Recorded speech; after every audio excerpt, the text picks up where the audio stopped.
La Bible déclare que toute écriture est inspirée de Dieu, utile pour enseigner, pour convaincre, pour corriger et pour instruire dans la justice.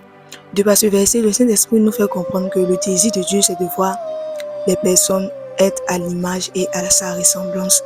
C'est ça son but. C'est la raison pour laquelle la parole de Dieu, il utilise cela pour pouvoir enseigner, corriger plusieurs personnes.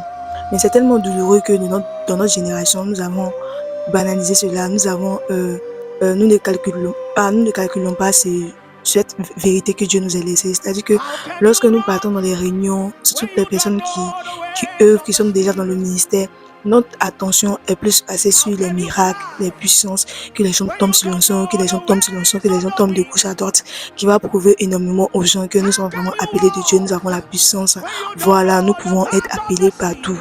Mais c'est pas ça le vrai but. Parce que ces personnes-là qui sont tombées sur l'onction, s'ils n'ont pas la notion de la parole de Dieu, s'ils n'ont pas cette révélation profonde de la parole de Dieu, ils vont aller et le diable aura accès. C'est la raison pour laquelle la Bible déclare que lorsqu'un esprit sort dans le corps d'une personne, il va chercher encore 7 esprits plus forts que lui.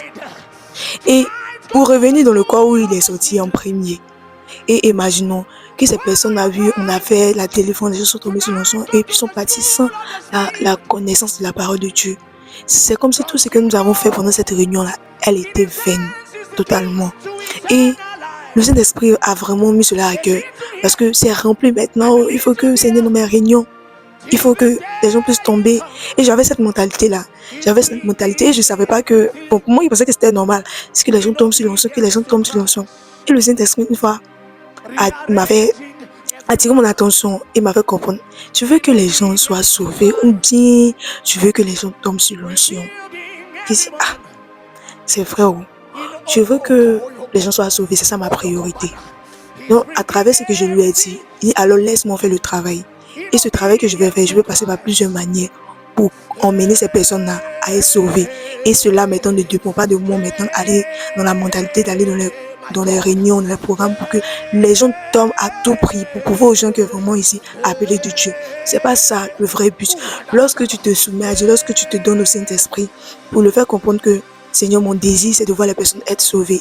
Seigneur, mon désir, c'est de voir les personnes être à l'image et à la ressemblance de toi, que ces personnes puissent t'entendre. Et lorsque tu dis cela au Saint-Esprit, il peut utiliser plusieurs manières, que ce soit par la guérison, délivrance, tout. Je ne dis pas que c'est mal, c'est une bonne chose. Mais il faut que dans ta tête, tu puisses avoir cette mentalité de je vais dans ce programme, je vais mon désir le plus ardent, le plus cher, c'est de voir les personnes être transformées, être à l'image et à la ressemblance de Dieu. C'est ça le réveil. C'est ça le réveil. Le réveil, ce n'est pas que les gens tombent sur la chaise, cassent les chaises. Ça, ce n'est pas le réveil. Le réveil, c'est lorsque la parole de Dieu, on peut lire la parole de Dieu à travers la vie d'une personne.